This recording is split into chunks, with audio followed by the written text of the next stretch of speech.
right, here I am out on wilderness vigil, trying to get a campfire going. I've already did my flint and steel fire, my bird's nest that you can see there, and I was blowing on the fire there and getting it going. Here they are coming up saying, "Hey, let's see you get a fire going." So I built a platform fire, built it up off the ground, and there's my shelter. I don't have that blanket over the top of it since I wasn't going to be sleeping. I didn't make it too awfully good, but all right.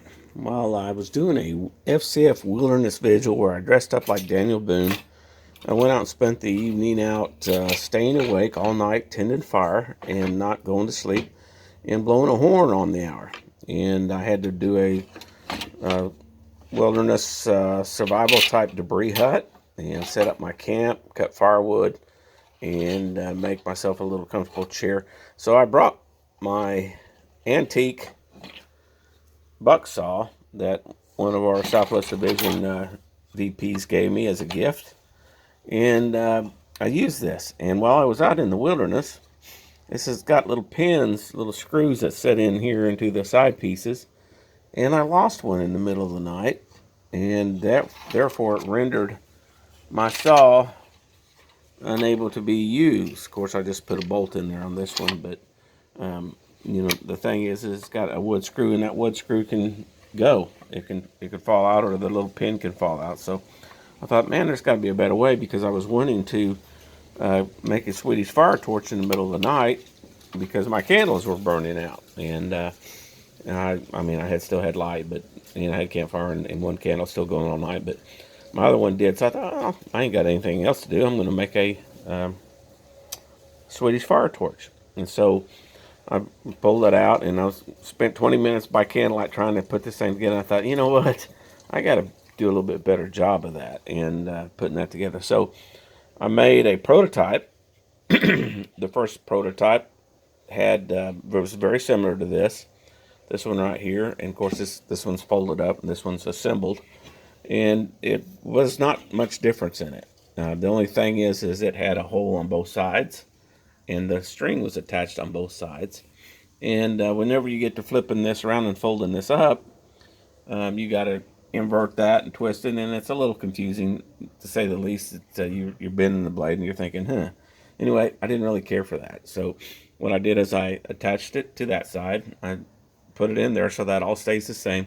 And when you loosen this up, this just slips off the end. So I thought, well, that'll be the best of both worlds. And then I looked for hardware, brass hardware. It was like twice as high as the zinc hardware. And I went ahead and put a nylon nut on there. And bucksaws have been around 1,000 years, 2,000 years. I mean, the Romans they have records of the Romans making saws. Now their metals weren't quite as modern as ours are, but the 1700, 1800 guys for sure had buck saws with them when they went across the prairie and worked on that. So anyway, this is a walnut buck saw, and it folds up. It makes into a very small kit, and you just basically can do the windlass right here. Is this piece right here, or one guy called it the clacker. I've been watching lots of videos, guys making them. But anyway, that's just cotton string along the top, and those are pegged with just two dowels in there, 1/4-inch dowels. And that, back in the old days, I don't think they probably spent a lot of time making something really fancy. Maybe the rich people did, but so I left this one relatively straight, thinking this is probably more of a utilitarian thing, that it would go in that respect. But anyway, the bucksaws have been around a lot of years, and I have always been an avid backpacker, and I've always taken a folding saw of some kind. I have a bucksaw that goes in a little pipe. I've got two or three folding saws. Whenever I'm doing survival campouts, I bring a serrated knife. So I know the power of the saw, and with the saw you can do quite a bit more than just you can with an axe. A lot of people think one and done is all it ever takes, but one and done is generally just the beginning of the situation. Things need to be repaired. This is probably 10-year-old sawbuck. It was cut from cedars that we pulled out, and it's been sitting outside for 10 years. So I just used just a dowel oak and drilled bits and put it together. And as you can see, parts have come off of it, so I'm going to tap it back together. There's no glue or fasteners in there other than just dowels. So let me get together and put that together. I may need to repair it just a little bit. but it's actually was set up to be a folding deal or a takedown type device. And it's just a traditional buck saw. One of the guys on the web said that these saws were called buck saws because the kids, the farmers were making their money and they were going out hunting for furs and trades and stuff.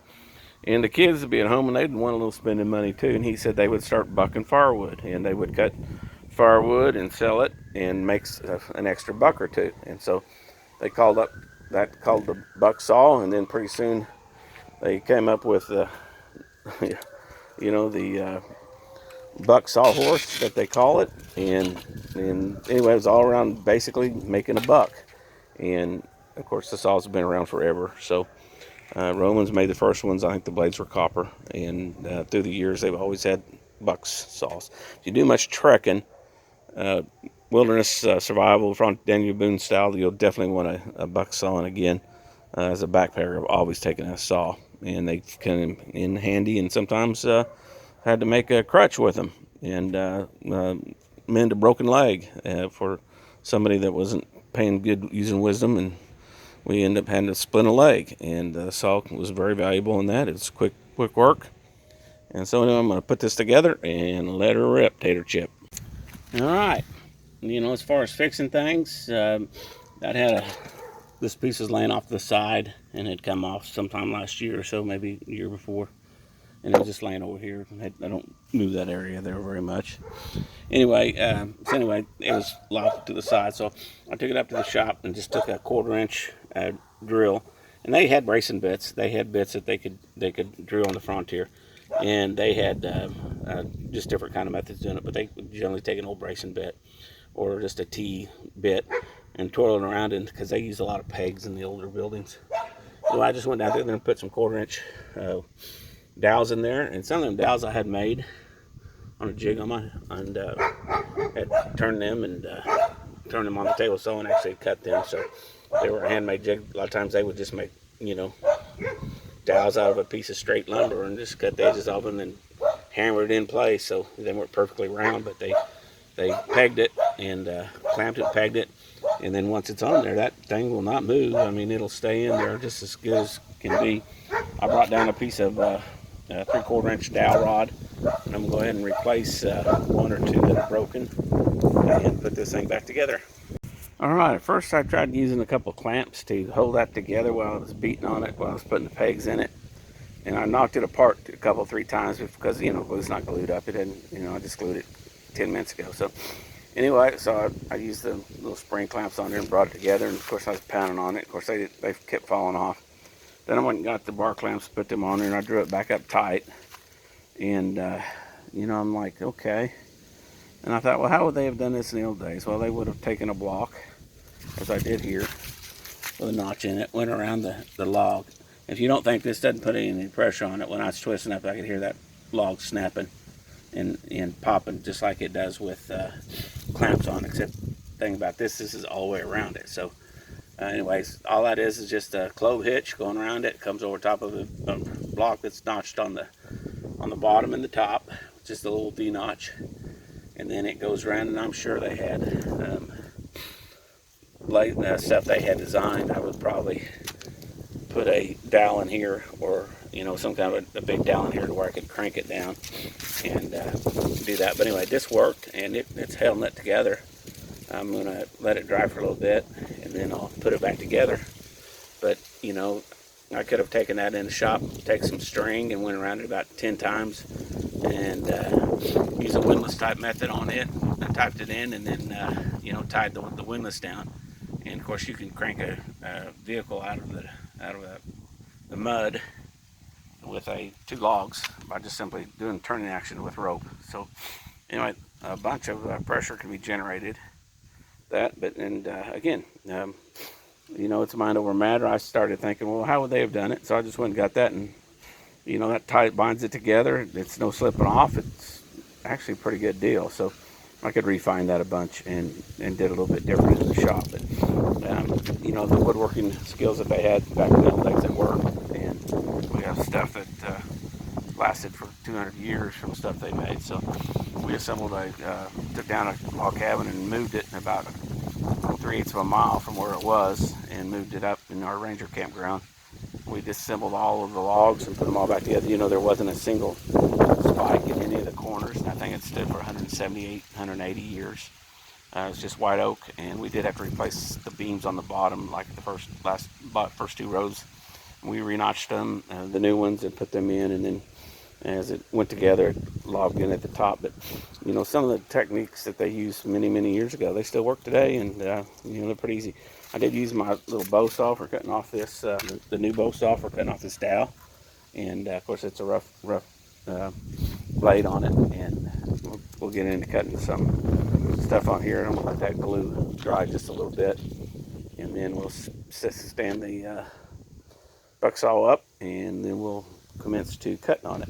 While I'm doing that, I had waterproofed some different things for treks, and I'm with Royal Rangers. We have a group that we go out and we do treks. Since basically it's backpacking, but it's with old gear, you know, like Daniel Boone would take, and that's the time frame was Daniel Boone. It's 1700s to 1820, I think is the latest we go. But these are oilcloths that I made a long time ago, and they have always been sticky, really sticky. And so I got tired of that nonsense.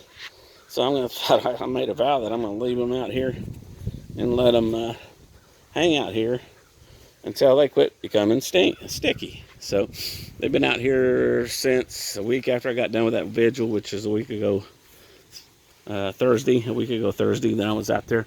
So they've been out for a week and about 3 or 4 days.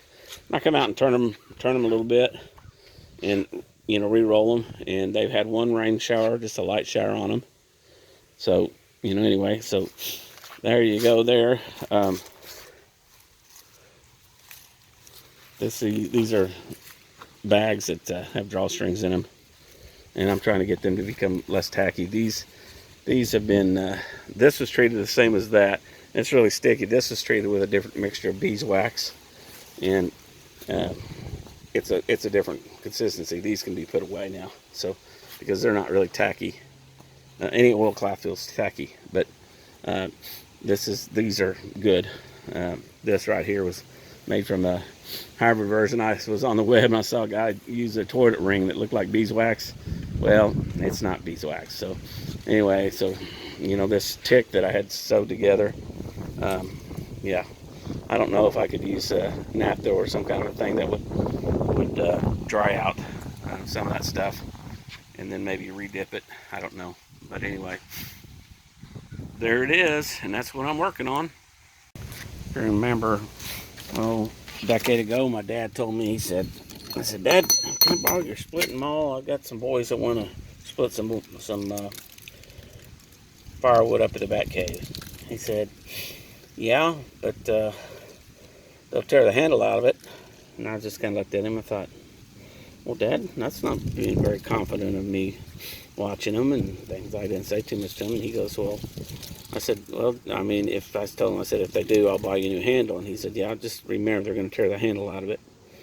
And it probably wasn't about the 10th swing I heard a crack. And so I came back and went to Lowe's and found a handle for it and brought it back to him. I says, you were right, Dad. I've had underestimated my ability to have wisdom like what you have, and you're right, they did bust the handle out of it, but I bought a fiberglass handle, and I said, do you want a fiberglass handle in this one, or what are you going to do? He said, no, just keep it as a reminder. And so I've kept it in my deal. It still works some, but it's not going to be very long for cutting wood. I do need to put a new handle in it, but it's a reminder for a lesson that we need to listen to our older people. They've got the wisdom through the years, and you know, I was pretty middle-aged at the middle of the day when that all happened. There's my wife calling me for dinner, so I'm gonna go up and do that. But anyway, let's listen to our old people, our old timers. They have wisdom that they've gleaned through the years, and some of the times, even at 50 years old, 40, 30, 40, 50 years old, you know, we have some things that we're still putting together. So anyway, I'm going to, after lunch, come out here and stand this thing up and get her to go. And it just took me about 10 minutes to get that bow drill right there back together. after my wilderness vigil by candlelight, and I spent 45 minutes trying to get that crazy thing together in the middle of the night. And I've assembled it 10 different times, but through the middle of the night by candlelight, losing a bolt, I was things flipping around on me. Anyway, that's why I came up with a new design. And there's the modern day bow saw. This is the Bucksaw, and then this is an antique Bucksaw from the 1800s, somewhere in there. All right, I saw one YouTube video, and I have to give that some cool thought. Is guy took it tied off the bottom of his sawbuck, and he wrapped around the limb, and then he put his foot down through the loop. And what he did is he just gave himself a means to hold that, and it really makes that log rock solid. And so I thought, well, that's a pretty good idea. I think he had his way up here in the air, which gave him an unbalanced situation, but with this one I can go and put it between my feet and stretch out with my legs like this and that. And with sawing, that really holds that log down nice and tight because it keeps it from bouncing around. So that's a good tip from that road from YouTube, from the rope with the YouTube for holding that down. And I could see them doing that. It just makes a lot of sense. I've cut off quite a few chunks of that. This is just a piece of fresh cut off of one of my little low, I think they're maple trees, soft maples. Anyway, this saw's doing a real good job. This thing's doing a terrible job. I took the blade, they're the same manufacturer, took the blade and turned it around and tried to see if it would make any difference on how it was cutting, because they're supposed to be bidirectional, and it didn't make any difference. And it binds up on itself, and I don't know what the deal is. I'm almost half tempted to take that blade up and put it on this saw just to see what kind of difference I get. But anyway, so when it went to cut and it just kept binding up, I just didn't even want to finish it. I mean, it was just like, all stuck up, where this thing here is cutting its teeth out and leaving us enough room for the blade to make a hole. So anyway, so there we go there, and we'll just have to see on the blades the difference of blades and the difference of cutting. And I am looking at this blade here, and it is actually a little bit different cut than the other one. So this may be just the difference of the blades cutting. So we'll just find out. I will say this blade with this tooth pattern cut through this really fast, and it doesn't have any real raker teeth. It just has the offset. Got the teeth that are just pointed on each end, and they're just offset a little bit. Look down, there's just a little bit of set in them, so you can see the left, right, left, right, left, right. Probably a raker tooth in the middle, so it's probably left raker, right raker, that kind of thing. So, but anyway, this one cuts really good. This one's cutting really good, and this one is not cutting as good. It's a binding on itself, so it's got a combination of this little raker right here is a little bit different than this one. This one's got a little bit of a sharper angle to it, so I don't know. Let's go on and see what it does. Alrighty, I put my son to work. We went down to Lowe's and bought I think it was a 6x9 piece of canvas, just for painter's tarp, and then we sewed them, left the original seam up at the top of the bag, and then we sewed them and made a bag with a loop over, kind of like a gun bag, and the saw slips down inside the bag, down in there. I mean, this is the back, this is the saw. There's 18 of these here. I made 20, probably 22 with the prototypes and stuff, and then I got it dialed in and made 18. But anyway, these blades, on these saws here, they're ½ inch longer than this, so they almost cover entirely the whole blade. But and I didn't put the leather deal on there. That's kind of it works, but it's kind of hokey. Anyway, I just took this cotton string and tied a bow tie, like a shoe bow tie, around there, and then slipped them in the bag, and then of course covered them up in the bag like that. So again, that's all that is, just a canvas bag, and slips in there. The reason I put them like this is because I do FCF. It's a Frontiersman Camping Fellowship, and it's part of a church scouting group called Rural Rangers. And basically, we do a trekking deal. And I made these in the idea that anybody that goes on a trek, I might present one of these to them. I also will use them as presenting a gift, and or for a prize, for, like, lighting a campfire or something like that. Anyway, they're really cool. I've also made one out of walnut, and that's kind of one that I have there. I bought the blades in bulk, the hardware in bulk, and I got a little over $100 invested in all of these. So, but they make great prizes through the next 4 or 5 years that I'm doing Rangers. So that will do work, and that will do fine. So it was a fun project. Took me about probably 4 or 5 days to get all through all of them. Time I took the wood from being on a pallet, like that, and this is wood that I cut on a bandsaw, and um, just a bandsaw sled. And the logs are like 4 foot long, and I've got another 15 or 20 out in the trailer that I need to cut down. So it's a labor of love. The process is definitely labor intensive, and it's time consuming.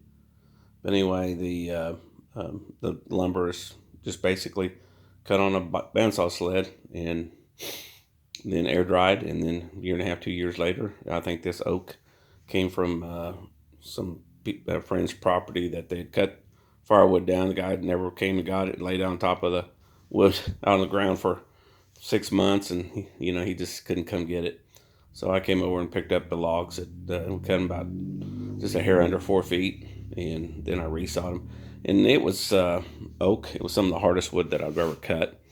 The oak that I have in the trailer now is basically spotless. I mean, it just doesn't have any cracks or any splits or logs or any knots or anything like that in it. No rot. Some of the wood that I've got out in the shop is, it's got a lot of, yeah, I don't know what you call it, character in it. But anyway, so there's my project. Got it done, and I'm got to store those away for future prizes.